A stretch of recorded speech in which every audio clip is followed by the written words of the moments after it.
Hi ho, it's me again, Monika Wahi, your statistics lecturer from Library College.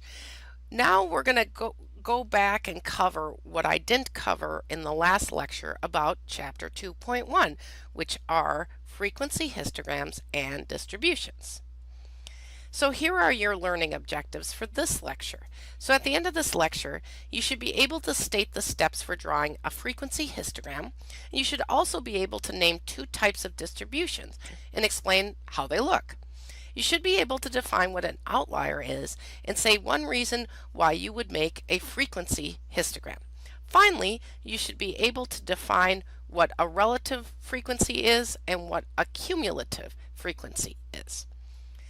Okay, so let's get started. First, we're going to review frequency histograms and relative frequency histograms, so you'll figure out what I'm talking about there.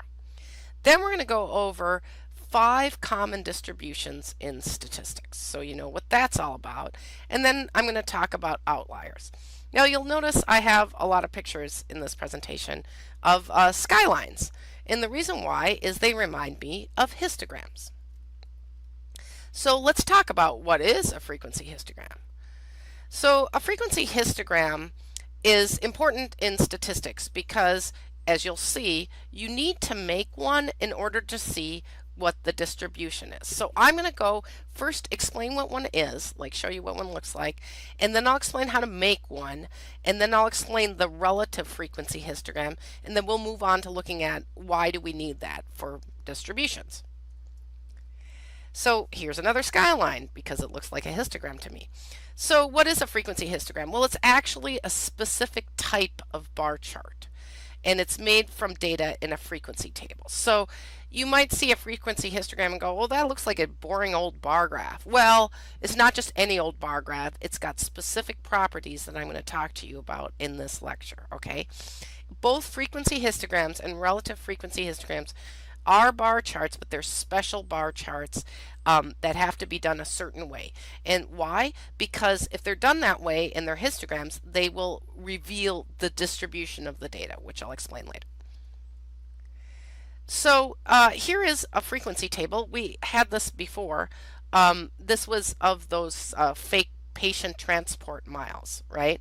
So you'll notice here were the class limits, and then we put in the frequency, and we even threw in this relative frequency. Okay, so this is the frequency table I'm going to use as a demonstration for how you make a frequency histogram. You first need a frequency table.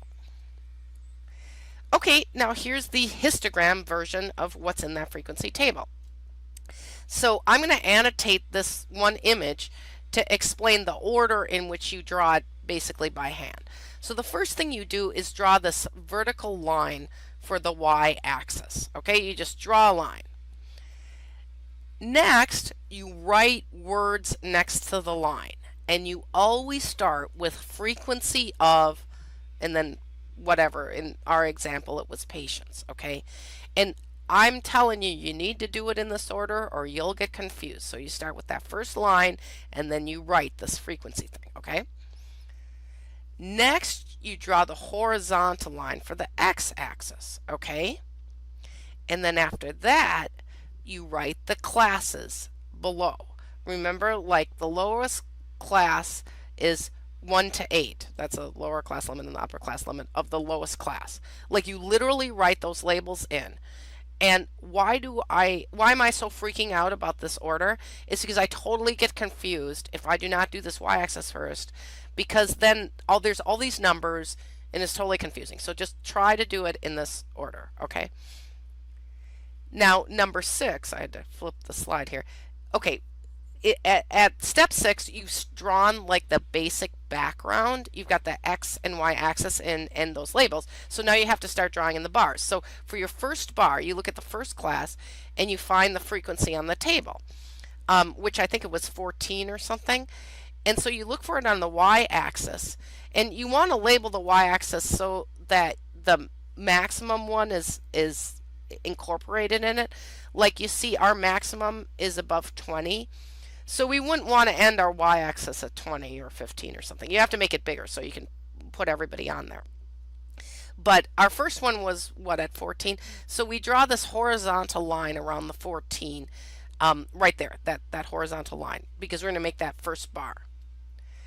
Then you draw the two vertical lines down and you position it over where you labeled the class. Um, and that makes the bar.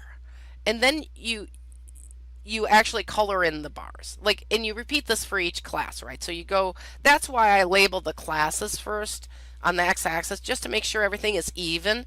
And then I go through and I make all the bars. And again, this is why you need to prepare your frequency table first, so you know how to graph it. You know what to put on this graph. Okay, this is the relative frequency histogram. You already understand what relative frequency is, right? It's that proportion, the proportion of your sample that's in each class. And so the change, if you're going to do a relative frequency histogram, you basically go through the same steps. It's just you're changing what's on the y-axis. You change what you label it, okay? But the x-axis stays the same. And even though you're charting the relative frequencies, like you'll be like, okay, this is a totally different number, what you'll see is the pattern ends up being the same. So it takes on a similar pattern, which is the pattern is actually what we're going after. That's the thing I'm going to talk about with the distribution. And so I tend to prefer, since the pattern's going to come out the same, I tend to prefer using a relative frequency histogram versus a frequency histogram, because if I have two different groups, like let's say there were two hospitals and I gathered two sets of data and I wanted to compare the miles transported, then I could use this relative frequency histogram, and not only would the patterns be evident, but I could compare them fairly. Like whatever's 35, 0.35 or 35% in this, even if the other hospital maybe had tons more transports, I could see it as like 35%, and I could really compare the percents, right? So that's why I lean towards relative frequency histogram, but ultimately you're going to get the same pattern on your histogram whether you use frequency or relative frequency. So again, another picture of a skyline. So you can see why I think of skylines, because they look like histograms, right? So after making a frequency table, which you do with quantitative data, right? Because you're trying to organize it. It's also important to then make a frequency histogram and or a relative frequency histogram. And why? It's because it reveals the distribution, and now that's what we're going to talk about. We're going to talk about distributions. So first I'm going to define what I'm talking about with the distribution, and now you're going to see a lot of other kinds of pictures, like this on the right. See that shape? That's one of our distributions, okay? And so that's a little prequel to what I'm going to say. So first we're going to talk about what these distributions are. Then I'm going to describe what an outlier is and how you can detect them by using histograms. Finally, I'm going to wrap it up by explaining what cumulative frequency is and what an ogive is. Okay, so what is this distribution thing I keep talking about? Well, it's actually just a shape. It's the shape that is made if you draw a line along the edges of the histogram's bars. So on the left you see I drew this scribbly shape. But you'll notice you can do it with a stem and leaf too. This is not the same data graphed on the right in the stem and leaf. I'm just using, recycling the old picture that I used before. But you see you can do the same drawing that squiggly line, and that's actually the distribution. I mean, they don't all look exactly like that, but that's what you do, is you draw this line thing. I know it's kind of odd that that's what a distribution is. It's just a shape. But there's actually 5 of them that we use a lot. There's way more than 5 actually in statistics, but you have to get into kind of higher level statistics to care about those. We're only going to concentrate on these 5, okay? So the first one is called normal distribution, and it's called that everywhere, except I noticed the book called it mound-shaped symmetrical distribution, but I'm going to call it a normal distribution, and there's nothing really normal about it. It's just named that for some reason. And then there's uniform distribution, skewed left distribution, skewed right distribution, and bimodal distribution. So those are the 5 we're going to cover. So let's start here with the normal distribution. So as you can see on the right, somebody made a histogram, And then they drew that squiggly line. Well, actually, it was me who made this histogram and drew the squiggly line. And notice the squiggly line, what it looks like. It kind of looks like what the book called it. It's mound shaped and it's symmetrical. But that's the shape of the normal distribution. It looks like that. It's got kind of a hooky things on the side and a mound in the middle. And if that's what your histogram ends up looking like, where it's kind of like a little mountain like that, then you've got a normal distribution. Okay, let's look at a different histogram. Okay, in this histogram, you'll notice that like each of the bars, each of the frequencies is almost like the same, right? It's either 5 or 6. And it doesn't matter what class we're talking about. When it's like that, the little line you draw across, it's not squiggly at all. It's straight. I don't see this very often in healthcare data, but it does happen in other kinds of data more frequently. And this is called the uniform distribution, which makes sense. It's almost all of these bars are a uniform height. So that's what a uniform distribution is. Okay, now this is one kind of like the one we were looking at before, where it looks kind of like a slide, like at a playground, where, you know, like you climb up the right side and then you slide down to the left side. Okay, and that whenever it's like that, where it's low on one side and high on the other, it's called skewed. The problem is, which way is it skewed, right? And how I remember which way to say it's skewed is it's skewed where it's light or short. So here I would say it's light on the left. So it's skewed left, right? Because on the left side, it's really, the bars are all short. And then you can just imagine what's going to come next here. Well, look at this. This is skewed right because it's light on the right. It's short on the right, so it's skewed right. So technically, I mean, both of them are just skewed distributions. I just like to explain them separately because sometimes people don't know which way to say is left or right. And this is how I remember: light on the left, light on the right. Finally, we have bimodal. Now, the word mode in some areas of statistics and in engineering and stuff often means like a high point. And bimodal means 2 high points. So as you can see, it looks like a camel with 2 humps. And it's a little hard sometimes to tell bimodal from normal, because if you remember normal, like let's say you have a normal distribution, but you just have one little bar kind of in the middle. You're like, is this bimodal or is this normal? How I coach people to see if it's bimodal is if there's a really big space between the 2 humps. That's not so apparent on this image here. But you'll see class 3 and class 4, they're both short. If only one of them was short, I might have called it a normal distribution. But I've really seen bimodal distributions when it comes to like lab data, because my best friend is a pathologist. And he'll show me, you know, situations where people have like really super high platelet counts and then like no platelets practically. And there's nothing in the middle. And that's where you'll see a bimodal distribution. Now we're going to talk about outliers. And outliers are data values that are, quote, very different from other measurements in the data.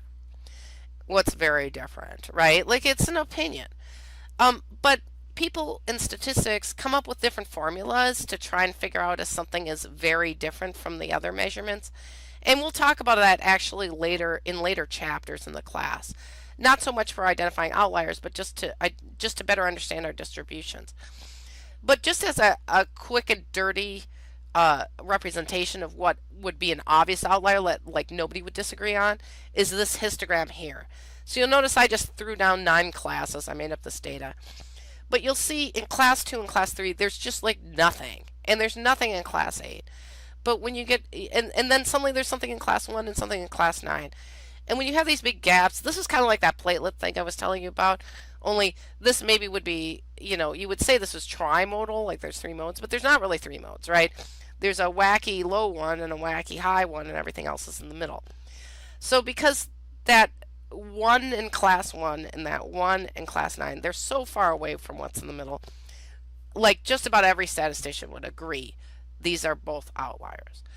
But you can just imagine how much we argue about what actually is an outlier. It's especially hard when you're getting data on weight of people. Some people really do weigh 400, 500, maybe even 600 pounds. You don't know if they're really outliers or data mistakes or what to do with them. They're real people and maybe they have really high weights, and unfortunately some of them have really low weights too.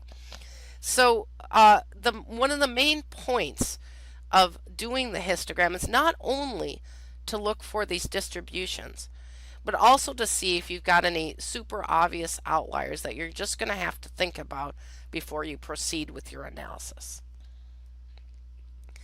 Now I'm going to talk to you about what cumulative frequency means. You know, the word accumulate means to just like keep accumulating things. Like if you have a gutter on your house, it will accumulate leaves, like old leaves will sit there and new leaves will keep coming and the old ones will still be there until it like totally clogs your gutter and you have to clean it. So that's what cumulative frequency is where it accumulates all the frequencies. So you see on the slide, you know, in the first class, 1 to 8, we had a frequency of 14. So your cumulative frequency, those are like the leaves at the first beginning of the season. That's all you got is 14. But when you add on the next class, 21, now you add for the cumulative frequency, it accumulates. You add that 21 to the 14, and now you've got 35. And if you can extrapolate as you walk up all these classes, eventually you get to the total, right? And so yeah, so that's what you got. And the first class is always the same as the frequency, and each cumulative frequency is equal to or higher than the last one. I'll have to say in healthcare, we don't really use cumulative frequency a whole lot. You'll see it, but we are really into relative frequency. I'll just tell you that. But some groups are into cumulative frequency, and those who are, they like to plot it in a plot called an ogive. And again, I'll be honest, in healthcare, I've never seen an ogive that was just in the scientific literature, which is why you'll see this is about NFL team salaries, because I think they use it a lot more in economics. But at any rate, what you'll see is that the classes are along the x-axis. You know, you're used to that because that's what we would do in a frequency histogram. But along the y-axis, you see these numbers called cumulative frequency. And you just graph it, right? But one of the things you'll just notice is that it's gonna go up. Like each one is gonna either, unless you have a class with 0 in it, it's gonna stay the same for that one. But otherwise, it's just gonna keep going up. So you'll always see some sort of shape like this, where it's always going up and it hits the top at the end. It hits the total cumulative frequency at the end. So just to review, there are 5 main types of distributions used in statistics, and I emphasize main. There's other ones, but these are the ones we're going to look at. And so that's why we were doing our histograms and our stem and leaf displays, is we were looking for these distributions, and also we were looking for outliers. And then finally, I just quickly did a shout out for your ogive here and your cumulative frequency, so you know what's up with that. So in conclusion, the purpose of the histogram is to reveal the distribution, and also the stem and leaf displays reveal the distribution, and you look then for outliers. You're probably wondering, well, why do we do all this work to reveal the distribution? Well, you'll find in later chapters it matters what kind of distribution you have, what kind of statistics you can do. And sort of in a way, you know, like I went kind of on and on about the normal distribution. Well, we all really like that in statistics. We're all really partial to that because it allows you to do a whole bunch of different statistics, you know, pretty easily if you get a normal distribution. However, what's often happens is in healthcare, because I've done it, is you get a skewed distribution, left skewed, right skewed, and then you have to make some decisions because that makes it a little harder. Also, I've had a bimodal distribution before. I'm remembering that one day. That was kind of an issue, and then I had to figure that one out. So that's roughly why we have to go through this chapter and figure out how to do these distributions, and then later I'll explain to you what you do with that knowledge. We're going to circle back now to chapter 2.2 and talk about these other graphs. I'm doing things a little out of order because it makes sense to me. I hope it makes sense to you too. Well, for this lecture, we're going to have these learning objectives. So when you're done with this lecture, you should be able to describe a case in which a time series graph would be appropriate. you should be able to explain the difference between what would be graphed on a bar graph versus a time series graph. You should be able to describe the type of data graphed in a pie chart. And you should also be able to list two considerations to make when choosing what type of chart to develop. All right, so let's get started here. What I'm going to be doing in this lecture is first I'm going to explain what a time series graph is. Then I'm going to talk about a bar graph, and of course I'm going to show you roughly how to make these. I'm going to explain a pie chart and how to make that. And then I'm going to go over a review of all the graphs I've talked about for Chapter 2 and just summarize when to use what type of graph. So let's start with the time series graph. And actually, the word time is the key. We're going to talk about this time series graph and what are time series data, right? As you can see by this little example, time is across the x-axis, and that's kind of a hint for where we're going, okay? So then I'll show you roughly how to plot one, and I'll explain why we have these time series graphs, like how you interpret them and why you even make them. So, of course, I'm an epidemiologist, so what am I into? M&M, mortality, morbidity. So here's a nice time series graph, wonderful graph of the percentage of visits for influenza-like illness reported by the U.S. Outpatient Influenza-like Illness Surveillance Network by Surveillance Week, and this is October 1st, 2006 through May 1st, 2010. And you're like, oh, time. Yeah, that's the deal. Time series data are made of measurements for the same variable, for the same individual taken at intervals over a period of time. Only in this case, in the example here, the individual is not a person, right? Because remember, individuals are just what you measure, what you're measuring variables about. Here, the individuals are actually weeks, right? Because every week they're making a measurement. So like I said, time series data are made of measurements for the same variable, which is what? Percentage of visits for influenza-like illness. So every week they went to, I don't know who is in, like what clinics are in this outpatient influenza-like illness surveillance network, but let's just pretend there's like 10 clinics in there. So each week these clinics have to go in and say, yeah, I had, for example, 100 visits this week, and 10 of them were for influenza-like illness. So then that would be 10% that week for that clinic. Well, they got all the clinics together, and they found out what the percents were. And you can see on the y-axis, right, there's the percentage, and then you see on the x-axis all the weeks in the year. So, so you've seen these before, right? You especially see it with stock market, right? You go on Yahoo and look at your favorite stock, right? You know, we're all so rich, we own so much stock. And so you track your favorite stock that way. Personally, I'm spend more time looking at mortality and morbidity, things like influenza, but hey, after I get some money, I'll be looking at stock market prices. So when we see these time series data graphed in these time series graphs, it's often about things like influenza rates, other rates you'll see life expectancy, rates of heart attack, and that's usually what we see because we're trying to affect those rates and we're trying to see if they're going up or down.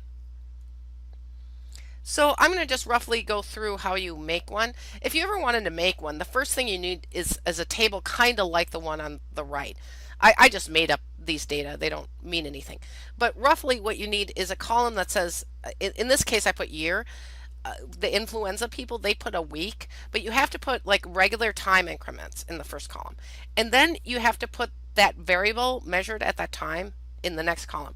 So let's say it's today and you're like, oh, I want to measure how many times I went to the gym each week, you know, weekly over the last few months. Well, you're gonna have to reconstruct that data, right? Like maybe from your memory or your calendar.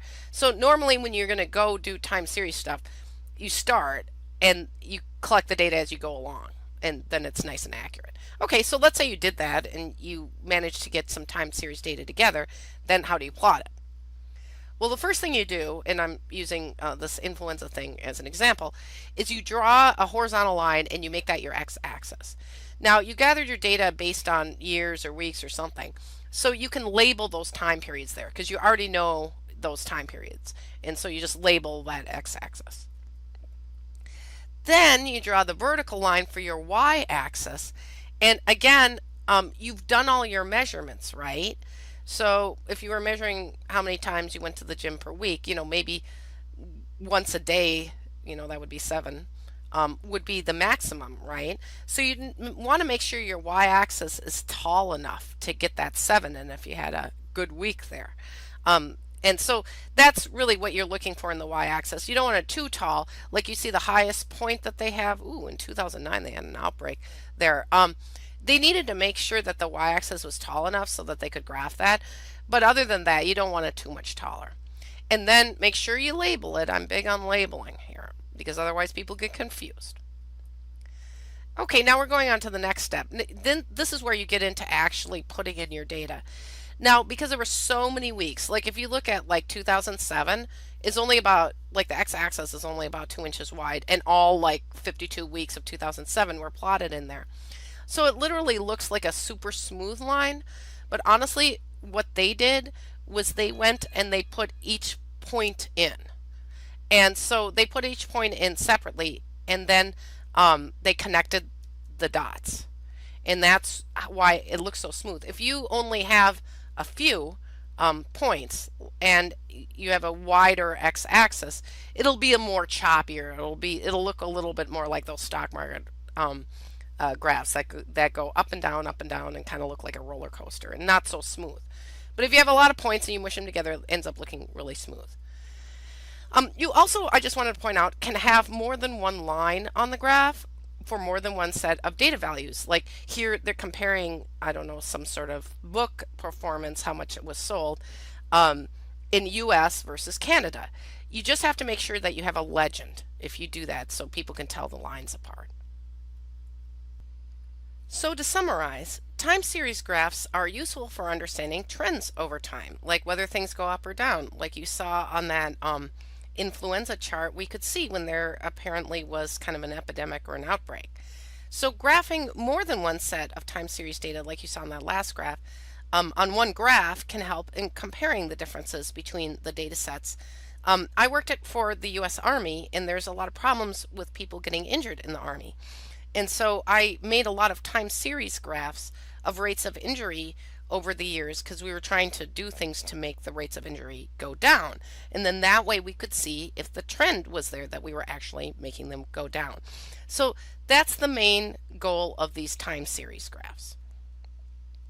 Now I'm going to move on to talk about a bar graph, which can display quantitative or qualitative data. I'm going to first start with the features of the bar graph. Here's just an example on the right here. I'm going to talk about how to make one, and then we're going to talk about what happens when you change the scale, meaning the x-axis, like how tall the x-axis is on a bar chart, because it really changes things. I call it a bar chart sometimes, or bar graph. They're really the same thing. I don't know why they chose graph in the book. But then finally, I want to do a little shout out to what Pareto charts are. We don't really use them much in healthcare, but I still wanted you to know about them. All right, so let's look at the features of a bar graph. The first thing you want to know is that the bars can be vertical or horizontal. So even though I'm showing you this horizontal or this vertical example, don't be thrown off if you see a horizontal example. Regardless of whether they're vertical or horizontal, the bars are supposed to have a uniform width and uniform spacing. They can't be wider or skinnier, and they have to be spaced apart at a uniform rate. I'm going to use, like I said, this big one here as an example to talk about bar graphs. I just want you to notice what is being graphed here, and this is the percentage of people in the U.S. Not covered by health insurance, and it's split up by race and ethnicity, and it's looking at the years 2008 through 2012, which is like bad, right?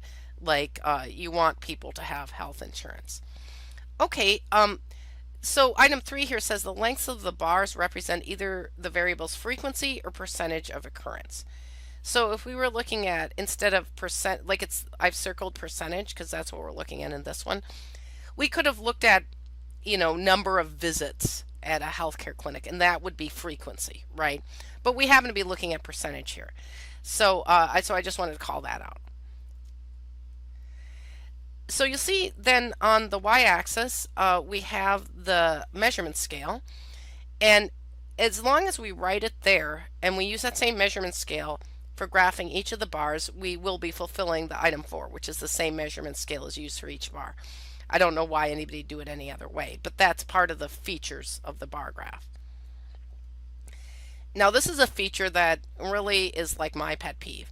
I get so irritated when I find a bar graph or any other graph where things are not labeled. I get totally confused. So you really want to put on a title. You need to put the bar labels at least on the x-axis, right? Like you have to know. See how it says white alone, black alone? Like you wouldn't even know what those bars were unless somebody put something there, right?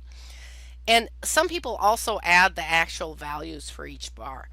I'll do that if there's space, like there was space here. If it gets too busy, I don't do that. But because you can kind of see them from the graph.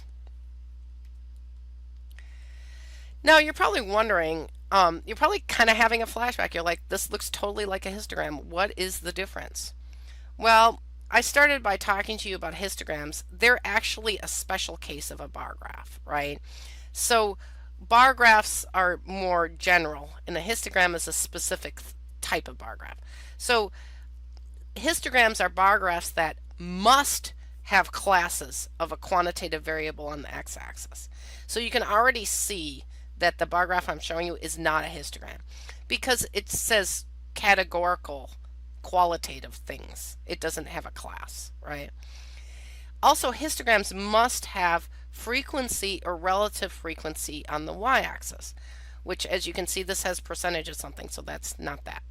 So this isn't a histogram, but whenever you make a histogram, you're just making kind of a special bar graph. And I just wanted to point that out so you weren't confused. Now, I said I was going to warn you about what goes wrong when you change the scale. And what I mean by changing the scale is when you look at that y-axis, notice how the top of it, the way this person made it, is at 35 or 35%. But notice that the highest racial group without health insurance, which is unfortunately those of Hispanic origin, that's close to 30, but it's not all the way up to 35. So I'm not exactly sure why they made it so high. So I wanted to see what would happen, what the shape would change of these bars if I actually made the top 30. So I regenerated this and then you'll see what happens. See, it's the same data. I just made it and I made the top be 30 and it's kind of subtle, but suddenly all the bars look bigger, right? So if I were like some advocate and running around saying this is terrible, these people don't have insurance, I'd like to look at the one on the left more than the one on the right. But, in a way that's a little misleading, right? It's the same data. So the differences between bars are more dramatic when we change the scale to be shorter, a little bit more dramatic. But let's go the other way, and this is where I see people do things a lot. Let's see what happens. See how the top of the y-axis is 35 right now? Let's double that. Let's just make it 70. And then let's see what happens. As you can see, the differences between the bars look small, right? Like the difference between that big Hispanic origin one and the lower white and Asian alone ones isn't really that big anymore. So my opponents would rather look at that graph. In fact, everything looks kind of small on that graph. They'd say, oh, there's no problems with insurance. And that's, when people talk about lying with statistics, so to speak, I mean, these are the kind of tricks people do to try and change how things appear. The best way to do it is to just do kind of what I suggested, is look at the next one up from your tallest one and do that. Use that as your top of your y-axis. What I would have to do with the Army is I was looking at rate of knee injury and also rate of ankle injury, but knee injury was way more common. And so if I wanted to compare the two, I always use the same scale. because otherwise people wouldn't be able to see that the ankle injury was really, really, really low compared to the knee injury, even though they're both important. With a taller y-axis, the differences between the bars look just less dramatic, and also the taller you make your y-axis, the less it looks like you have of the bars. So you got to be really careful. I don't think you would do that, but other people do that when they're trying to make their point. So just be careful for that. Also, a term that was mentioned in the book is the term clustered. And clustered bar graph, it's not that complicated. It just means more than one bar is graphed for each category. You'll see in the last one I did, it was just on one topic. And here, if you look at this one on the right, and of course I mixed it up a little, I did the horizontal version, but this is life expectancy at birth, and it's separated by, you'll see that there's three sets of bars, right? There's both sexes together, and there's a bunch of bars for that. And you see the legend: Hispanic, non-Hispanic, black, non-Hispanic, white, and then they mix them all together, all races and origins. And then they also have separate set of bars for male and female. And so this would be clustered. And if you do that, you really need a legend so people can tell what's going on. You'll also notice that, life expectancy, that's good if it's high, right? You want to live to be 80, 90, 100. But if you look at the bottom of the slide where we have the x-axis, if we started at 0 and just made it all long, it would not even fit on the slide. So what they'll do is they'll make these little hash marks or this little squiggle, and indicate that they just skipped ahead. But like I said in the first part of this, if they skip ahead on the female one, they have to skip ahead on all of them, right? So everything is skipped ahead there. This is a fair comparison. It's just like it's like we're fast forwarding through the movie up to about 50 and then looking at the differences there because everything's the same up to that. So that's just another thing about scale is notice whether it's clustered, if you've got a legend, and also look for the squiggle. Okay, now I'm going to give you a shout out to a Pareto chart. And you probably already noticed we don't really use these much in healthcare because this example is about causes of an engine overheating. Well, we don't do that a lot in healthcare. And you'll see I kind of slapped on a label on the y-axis, the word frequency. Okay, so in a Pareto chart, you remember how I was saying this histogram is a special bar chart or bar graph? Well, Pareto chart is a different kind of special bar graph, okay? And in that one, the height of the bar indicates the frequency of an event. Like if you look at these events here, like damaged radiator core, that happened 31 times, right? And that happened more often than faulty fans, which only happened 20 times. So what they do is they figure out what happened the most and the second most and least, whatever, and they deliberately arrange them in order, left to right, according to decreasing height. It's a way of sort of zoning in on what is the most important problem you're finding. So it's really meant to graph frequencies of problems. I actually only saw one Pareto chart I've ever in healthcare so far. I really looked for one. And what it was about things that can happen that are bad in a nursing home. And I remember the tallest bar was for falls, right? Like people fall in a nursing home. And then there was a smaller bar for medication errors. That happens. The reason why we don't, I think the reason why we don't use these a lot in healthcare is, let's pretend that's what this was of. Let's pretend this 31 instead of damaged radiator core said 31 falls. Well, the first thing you'd probably ask is, well, how many people are in that nursing home? And how long did you collect data for, right? 31 falls is pretty bad. But it's not bad if you have hundreds of people over 10 years. If that all you get is 31 falls, you're doing pretty well. So I would say that the reason why we don't use Pareto charts a lot in healthcare is it sort of leaves out some important information about these serious events. And so we like to look at things in different ways. So just to summarize about bar graphs must be made following a few rules. I talked to you about them, the different widths. You have to keep the width the same, and and how you have to label the axes so we know what you're talking about. Because you can visualize both quantitative and qualitative data using a bar chart, so these labels become really important, as do scales, right? Like I showed you how you change the scale and you can make things look different. So you want to be careful and be cognizant of that. And also, I did a shout out to Pareto charts, and I explained why I think they're not used that much in healthcare. Now we're going to jump into pie charts. Just even the thought of a pie chart makes me hungry. Doesn't it make you hungry? So here's what a pie chart is. They're also called circle graphs. They're used with counts or frequencies that are mutually exclusive. And that sounds really fancy, but all it means is when every individual can only fall in one category. So I'm going to give you the example on the right, which is actually from a real report you should probably read. It was a survey that was done by the Massachusetts Nursing Association. And they got 339 nurses to fill out the survey. And one of the questions was, do you receive annual bloodborne pathogen training? Now, the answer is only going to be yes or no. They can't say yes and no. That is what mutually exclusive is where you can only answer one answer. So as you can see, 234 people said yes, which is good, and 105 said no, which is bad. I'm worried about that.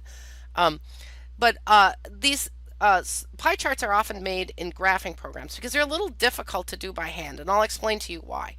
And unlike Pareto charts, these are super common in healthcare, as you can see right there on the slide. So let's look at the features of a pie chart. I actually just made up this fake pie chart. I pretended I had a class where I gave a 5-point quiz, right? And the reason why I did that is I wanted to show you how to do it with a quantitative variable. Because remember the last one, it was yes or no, and that's qualitative. Those are the answers that the nurses could give to that survey question. Well, this is a different one. This is where I actually put, fake students into their points on this quiz into classes, right? Like you see 0 points, 1 to 2 points, 3 to 4 points, and 5 points, right? So regardless of whether you're doing yes, no, qualitative or, different categories like that, or you're doing classes like this, every individual in your data must be in only one of the categories, only one of the classes, kind of like frequency tables and histograms. Everybody gets one vote, and that's really important in a pie chart, even though it can be used with qualitative or quantitative variables. And you'll see later what I mean by that. And so here is just a fake example I made of how you would then make a pie chart out of a quantitative variable. So I'm just going to briefly go over how you would do this by hand, and I'm realizing I've never done this by hand. I always use Excel, as you probably recognize that lovely purple color which comes out of Excel. But if you were going to do it by hand, I guess you'd have to go buy one of those things in the lower left, which is a protractor, because that helps you see the degrees of a circle. Remember, a whole circle has 360 degrees, right? I don't know if you remember all this from like trigonometry, but then like a half circle would be 180 degrees. And so that's how you figure out like how much of the piece of the pie you need is using this protractor. So if you're going to make a pie chart by hand, you first have to make a table. You'll see we make tables constantly in statistics. And I put class in the first column because I was doing a one that required class because it's quantitative. If you were doing that one with the nurses saying yes or no, you would put category and you just say yes or no, right? And then total. And then of course next you put the frequency. And I always put total to add it up to try and make sure, my fake class apparently had 37 people in it. So I just want to make sure, everything adds up. Then the next step will remind you of relative frequency. It's where you figure out the proportion of the circle that's going to take up, right? So see the 5 points, how the 7 people who got 5 points. Well, if you divide 7 by 37, you're going to get 0.19. Well, I like percent, so that's 19%. So that would say what proportion of the circle they get, right? And then finally, in the last column, remember how I was telling you the whole circle is 360 degrees? Well, you take that proportion you get and you multiply it by 360 to figure out how many degrees you're going to make your circle, and that's why you need the protractor. And that's also why I always use Excel for this, because it makes it so you don't have to worry about those things.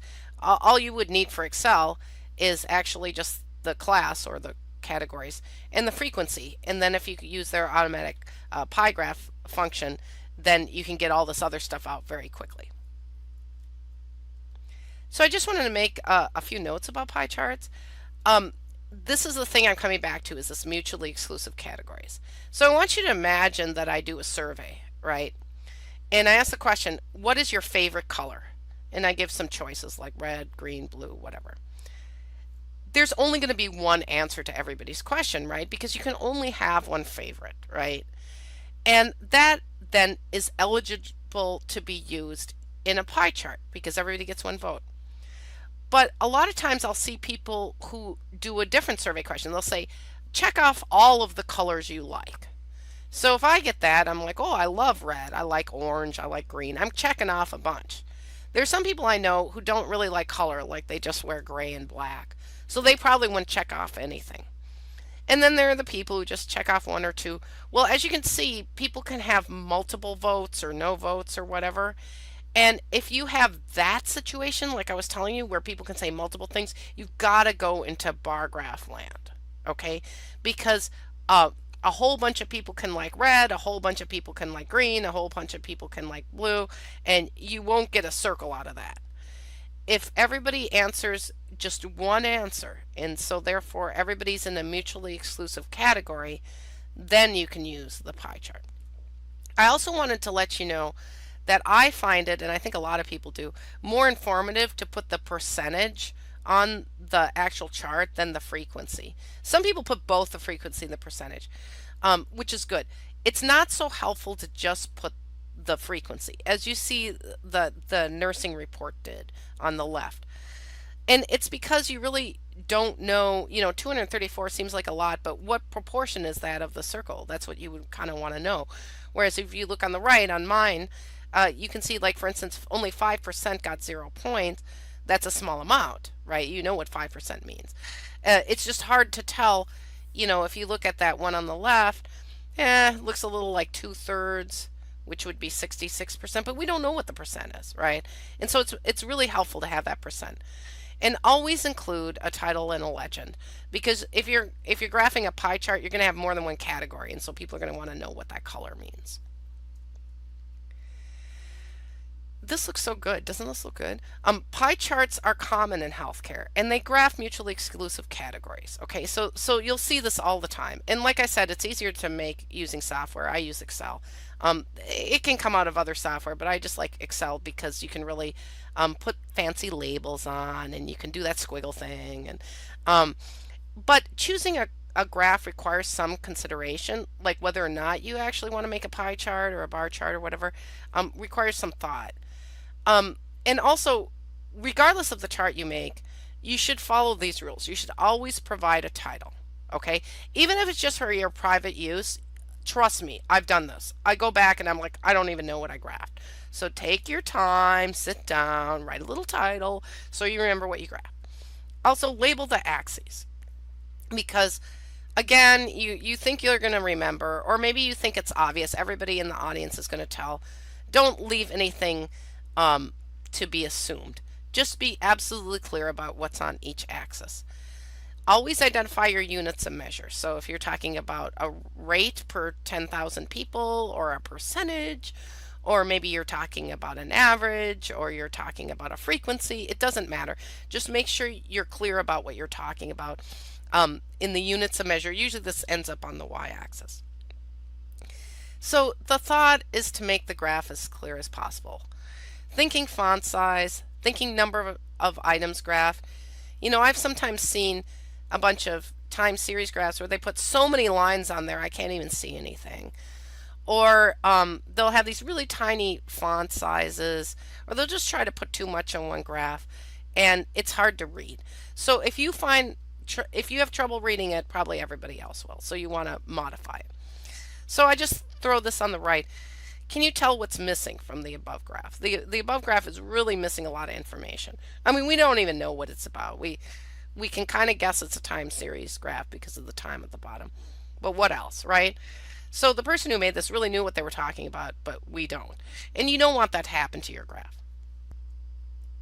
Okay, so here what I'm going to do is review all the different graphs I've talked about in chapter 2 and talk about the cases where that graph is useful. So you can keep this straight in your heads why we have all these graphs, right? So first there's the frequency histogram. Remember that? That was only for quantitative data, and that's what you make when you want to see the distribution, right? Remember the distribution was a shape, and a frequency histogram is a particular type of bar graph that is meant for showing these distributions. I also showed you how to make a relative frequency histogram, which is almost the same thing, only it graphs the relative frequency instead of the frequency. And that also will show you the distribution, right? Because the pattern will be the same. But this one's specifically good for comparing to other data. So if you have two sets of data, maybe from two different locations or two different groups, then you want to use the relative frequency histogram because then it's easier to compare distributions, right? I also showed you how to make a stem and leaf display. I explained what a stem and leaf is, what the leaves are, and what the stem is. And that's also for quantitative data, and that's also if you want to see the distribution. It's also good for organizing the data. It's a little easier to make by hand than a histogram because a histogram makes you make a frequency table first, and stem and leaf display you can kind of skip that step. So again, these first three were just about trying to take quantitative data and visualize it so you can look at distributions and also look for outliers.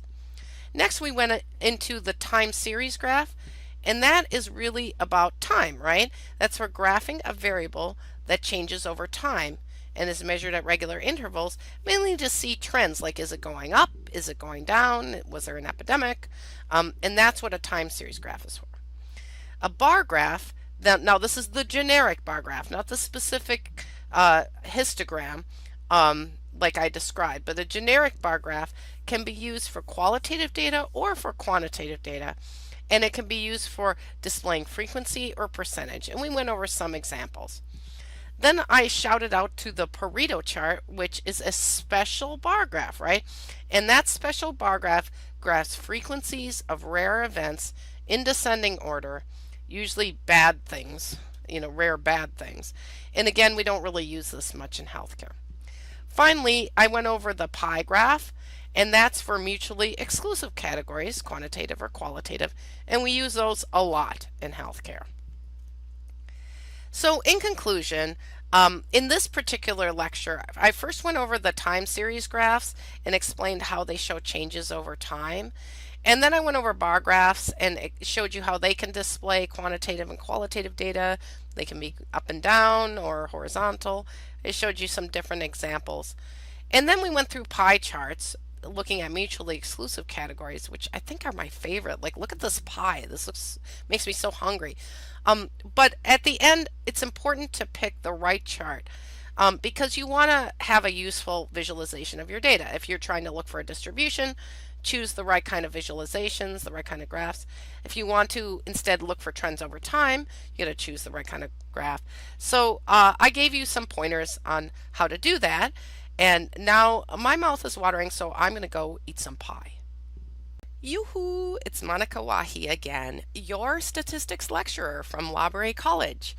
I decided to chop up chapter 2 and reconfigure it. So this first lecture is going to be on part of chapter 2.1, frequency tables, and the entire chapter 2.3, which is stem and leaf displays. So here are your learning objectives for this lecture. At the end of this lecture, you should be able to state the steps for making a frequency table, define class, upper class limit, and lower class limit. You should be able to explain what relative frequency is and why it's useful for comparing groups. Also, you should be able to state the steps for making a stem and leaf display. And finally, you should be able to describe the difference between an ordered and an unordered leaf. And if all that sounds foreign to you, Don't worry, you'll understand it all at the end of this lecture. So just to introduce what I'm going to cover, first I'm going to define for you what a frequency table actually is, and then I'll explain to you how to make one, which will help you understand even better what it is. After that, I'm jumping right into what a stem and leaf display is and how to make one of those. And the main reason why I combine these is because I feel like stem and leaf displays can help you make frequency tables.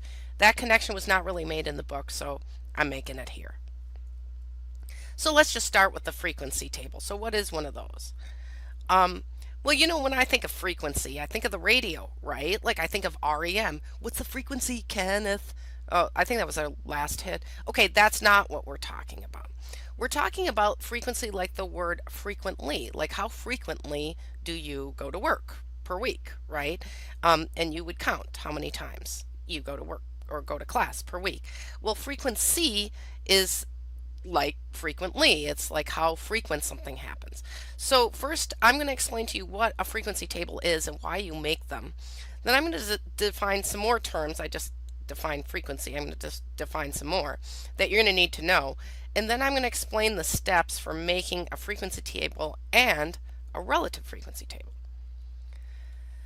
So remember quantitative data? I'll just remind you, qualitative data are categorical. So that's like gender, race, diagnosis, where you put individuals into categories. And quantitative data are numerical. Remember, like age, heart rate, blood pressure. Now, I just want to calibrate you to the idea that this whole frequency table thing, this whole thing is about quantitative data. And so this entire lecture actually is focusing only on quantitative data and not qualitative data. Alrighty? So when you have quantitative data, as you probably noticed, if you've ever had it, right? Like let's say you go on Yelp. I always give that example, and you're trying to decide whether to go to a restaurant or not. You have a bunch of 5s and 4s and 3s and 2s and 1 stars. How do you know? You just have a pile of numbers. So how do you organize them? I'm going to give you like a totally fake example I made up, okay? So I'm pretending that 60 patients were studied for the distance they needed to be transported in an ambulance. So how far they needed to be transported from where they called the ambulance and were picked up and actually got to the hospital. So the shortest transport in my fake data, or the minimum, was 1 mile, which is awesome. That's kind of what happens to me because I live right near a hospital. Hopefully I don't need to be in an ambulance very often, but that's what happens in urban centers. The longest transport, the maximum, was 47 miles, which would really suck. And I just want to point that out. That happens to people in the rural areas because of lack of access. So this is kind of realistic, even though it's fake data. But anyway, it's hard to just look at a pile of numbers. So how do we understand these data? Well, now I'm going to start those definitions. The word class means an interval in the data. So remember, we're talking quantitative data. So let's say I just made up, well, how many people got transported between 30 and 40 miles? Okay, that would be a class, 30 to 40, right? And a class limit is the lowest and highest value that can fit in a class. So carrying on with my example of a class, I just randomly picked 30 to 40. If we made that a class, we would say 30 would be the lower class limit and 40 would be the upper class limit. Make sense? Alrighty. So then, of course, you have the width of the class, or the class width. So that's how wide the class is.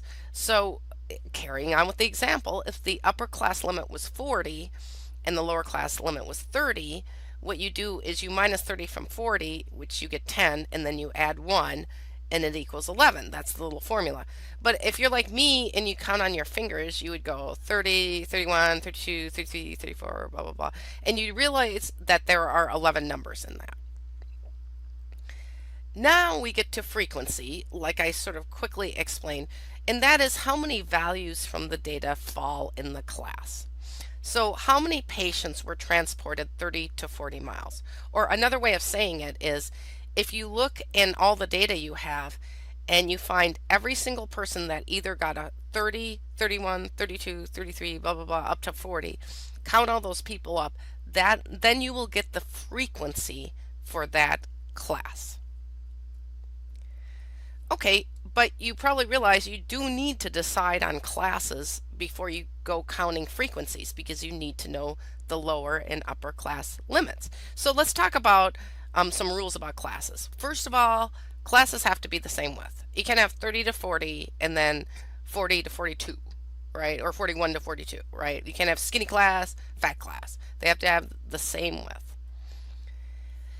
But there are different ways to pick it, right? So class width can be determined empirically. Isn't that a fancy word? Empirically just means you just choose it because you like it, right?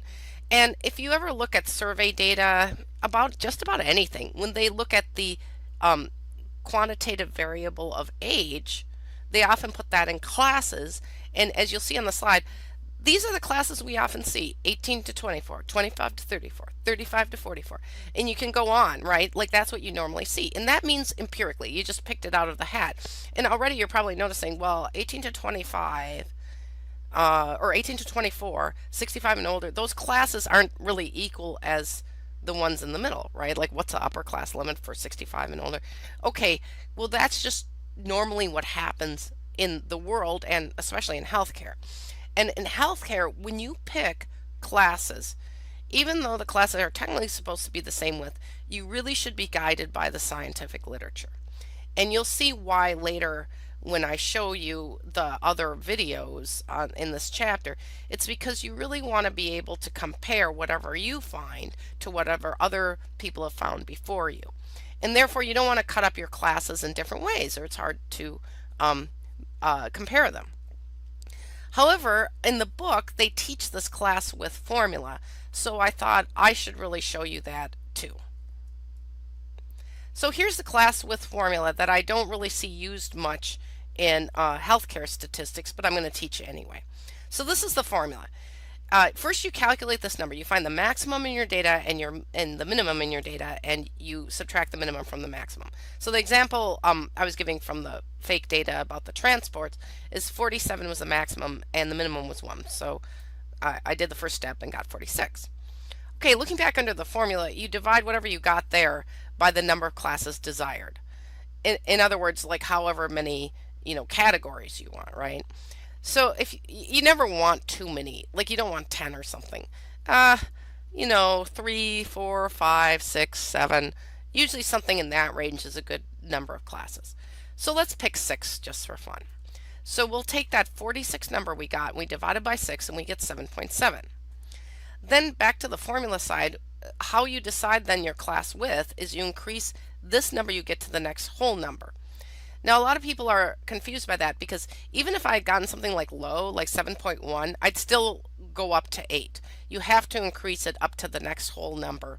So you have like this integer, that's a number without any decimals after it. So you have this integer for your class width. So our class width in this example then would be 8. So now I described to you that whole class width, but I'm not going to use it in the example because we don't really do that much in healthcare, and it makes it actually kind of hard to understand because you want something that's a little intuitive. Like if you look on the slide right now, less than 20 miles, 21 to 29, 30 to 39, and then 40 or more. That makes a little more sense in your head. That's how we think of miles. If I had put like 18 to 24 and 25 to 29, we don't really think that way. So this is helpful in healthcare to boil it down to something like this. And by the way, if I was writing a real paper and this were real data, I'd be looking at the papers before this that talked about transport times and looking at those class limits. Okay, so a frequency table displays each class along with the frequency, the number of data points in each class. As you can see, the class limits are on the left side of the simple frequency table, the classes, and then the frequency is on the right side, right? And you'll notice that they all add up to 60 because we measured 60 fake patients. And it's really good to do that little check because you don't want to double count people, put them in 2 classes, they only get to be in 1, etc. So selecting arbitrary class limits can make the frequency table unbalanced. So in other words, doing this empirical thing can make it sort of weird because less than 20 is big and 40 or more miles is big, and it's bigger than the other classes, so it kind of breaks the rules of class width. But not following the scientific literature can make your results non-comparable and can make the science less useful. And so that's why I sort of flail against the book with this class with formula thing. So I'm going to just give you another example for a frequency table. Okay, this one is more, it's also health carry. You know, glucose is measured in the blood and expressed in milligrams per 100 milliliters, right? So glucose is a huge molecule and it should be cleared from the blood, especially if fasting. So if you're not eating anything, you're not putting any glucose in you, your body's supposed to be like metabolizing that. The problem is some people don't metabolize glucose very well. You know, that's what diabetes is. So you care about how much glucose is sitting around people's blood. So blood glucose levels for a random sample of 70 women were recorded after a 12-hour fast. And this is what they got. They got the minimum was 45, the maximum was 109, and they picked 6 classes. So this is how they set up their class limits. And again, this is using the class with formula. And just to demonstrate, you know, it sort of comes out a little weird here. But then they got these frequencies, okay? And this is again just another example using this time the class with formula to get our 6 classes and to make sure that they covered everybody. Now you'll notice in this we start with the minimum like 45 to 55 and we end with the maximum which is up to 110, and that's really the clearest way to do it. It's just not typically done that way if you read like scientific literature in healthcare. You just don't see these frequency tables labeled like that. So, and just to wrap up this part, make sure all of your data points are accounted for only once in one of the classes.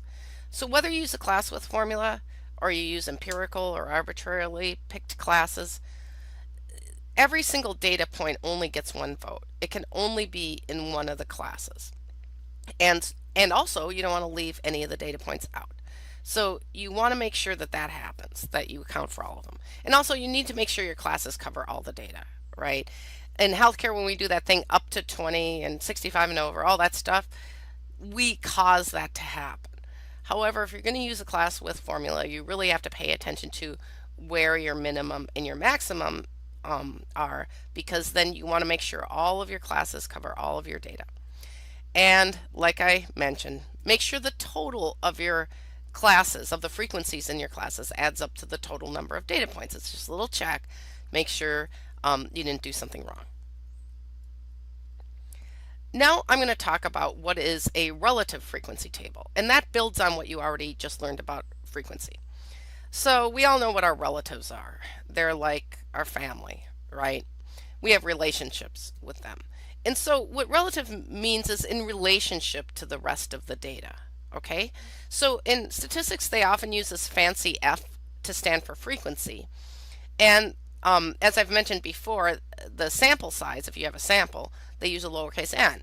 So what they use as the formula for relative frequency is F divided by n.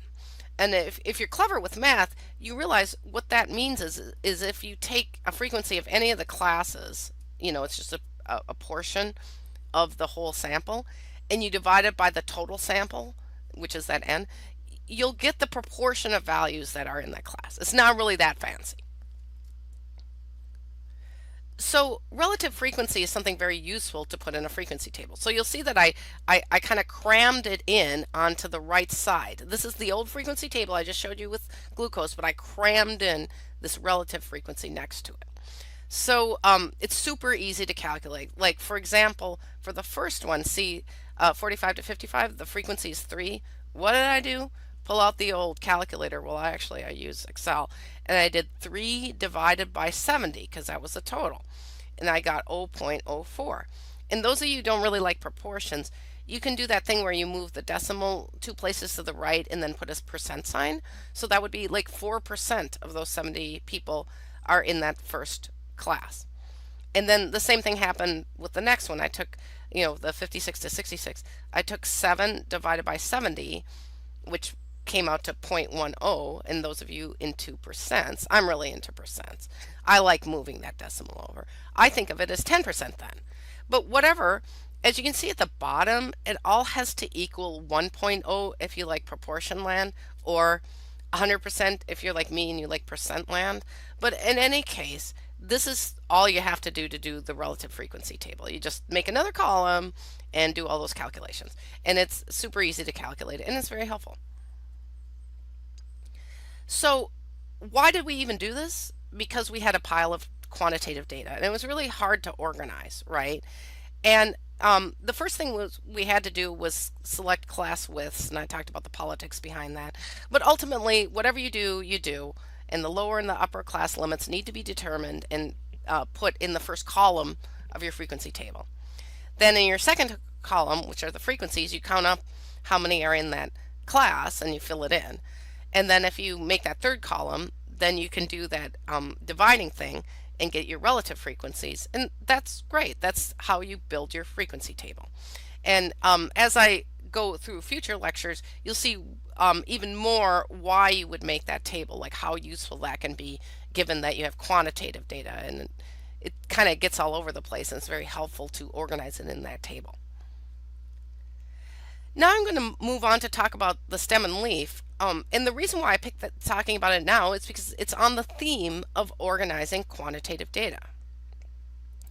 So I'm going to talk to you about what the stem and leaf plot actually is. Here's just an example on the slide, and how you make one, and why you might make one of these. You'll find it feels a lot like making a frequency table, but why do you make these instead of a frequency table? And it's just more food for thought.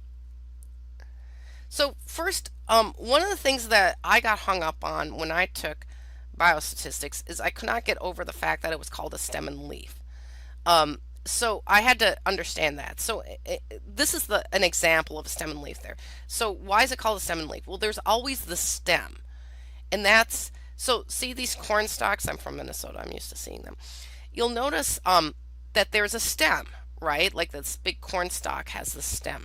That thing, you see that vertical line and a bunch of numbers on the left, that part of the stem and leaf plot is called the stem. And then leaves are added onto the stem as we tally up the length of the leaves. And that may not make much sense right now, but I'll show you how to make one. But essentially what you end up doing is adding these leaves. Like you see under 2, there's a little leaf that just has a 0 on it. But if you see under 5, there's this big long leaf with a whole bunch of numbers off of it. So making one will help you understand this terminology, but I first wanted to just show you this picture because it's actually kind of hard to understand what's going on with the stem and leaf unless you understand that that vertical line and the numbers to the left of it is considered a stem, and then each one of these things we build off, off of each of those numbers is called a leaf. So people talk about the 4 leaf and the 5 leaf. Alrighty? Okay, so again, I'm just so into making up data, right? So I decided to make up data from 42 patients who visited a primary care clinic and referred to mental health. Now, the reason why I made up data on the subject is I'm very upset about the subject. I think people are waiting too long to get mental health treatment, especially if you've been following the news about the Veterans Administration in the U.S. A lot of people are put on hold, even for primary care. They're put on waiting lists, and I don't like it. So I made up fake data about that as a demonstration just to highlight these issues. Okay, so what data did I make up? I made up the number of days between the referral and their first mental health appointment. That was what was collected. So let's say you go in on January 1st and you get a referral, and then 10 days later you actually show up at the clinic, then that would be 10, right? That would be your value. So that's quantitative, so let's take a look at it. So on the right side of the slide, you see just this pile of numbers from all these people that came in and got a referral. So like you look at the first person had to wait a month to go see a mental health professional. But if you look, the third one in, that person only needed 12 days. So that's how you sort of consume this fake data I made. And then you'll see over on the left side, I already made a stem. It's blank. It doesn't have any numbers on it, but I knew I'd need that vertical line, so I just made that in preparation. Okay, so let's build our stem and leaf. So what we do is we start with the first number. And that's what's awesome about this is you just start with the first number. And if you want, you can kind of cross them out as you go along to keep track. So we start with this first number, and you'll see what I did. I went over to the stem and I put the 3 on the left side of the stem and the 0 on the right. This begins the 3 leaf. Okay? Here's the next number. Now, I put the 2 above the 3 because it's like right before it. And you can kind of imagine we're going to walk down like 2, 3, 4, 5, 6. And then I put the 7 on the right side to start the 2 leaf. Alrighty, here we are with the next number, which is 12. And as you'll see, I started the 1 leaf. You're starting to see the pattern, right? And you can probably guess what's going to happen next. We start the 4 leaf and put the 2 there. Okay, our next leaf, we've already started, right, for 35. So what do we do there? Well, we just add the 5 onto the 3 leaf. The 3 leaf was already started with that 30 at the beginning, so we just pile a 5 on there. Here's 47, we just pile a 7 on there. Now you'll notice I tried to line up that 7 on the 4 leaf with the 5 on the 3 leaf. When you're doing this by hand, well, even when you're not doing it by hand, you really have to keep those things lined up or you won't have a good stem and leaf, okay? Now I'm going to just fast forward a little because you can probably imagine how to do the next row, the 38, 36, you just keep piling it on. But I want to show you what happens when you get to this special case here. Okay, well, we'll go with this 29. This is the last thing before the special case. So you'll notice that 38 got put in there. See that 8 in the 3 leaf? That 36 got put in there, you know, from the second row. See, we put everything in there. And now we put in the 29. Look at that. We got a 3 after that. That's our next one. So where are we going to put that 3? And you might think on the 3 leaf, but that's not right? Because that's 30 something. So where do you put the 3? Well, some of you figured this out. You have to add a 0 onto your stem. So look at that. I put that 0 there, and then we put the 3 in. And then you can already guess how to do the 21 next. We'll just tack a 1 onto the 2 leaf. But then when we get to the next 0, we just add a 0 onto the 0 leaf.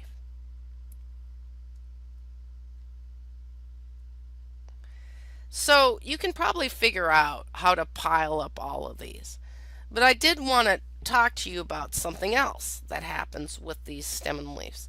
As you go on adding to the leaf, you got to be careful because you might end up with a situation where you got something big. Now, I really feel sorry for this fake person.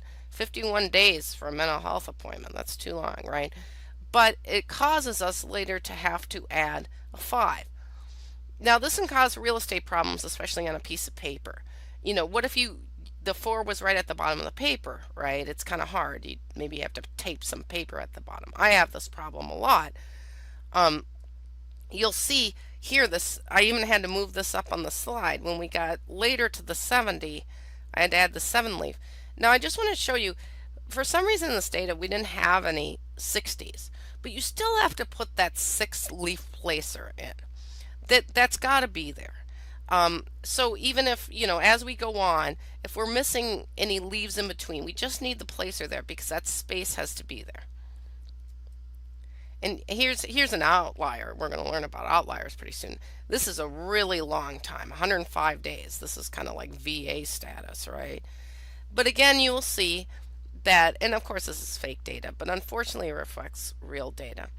You'll see when we get to 105, not only did we skip the 8 leaf and the 9 leaf, and we need to leave a space for them, but 10 becomes the part of the stem.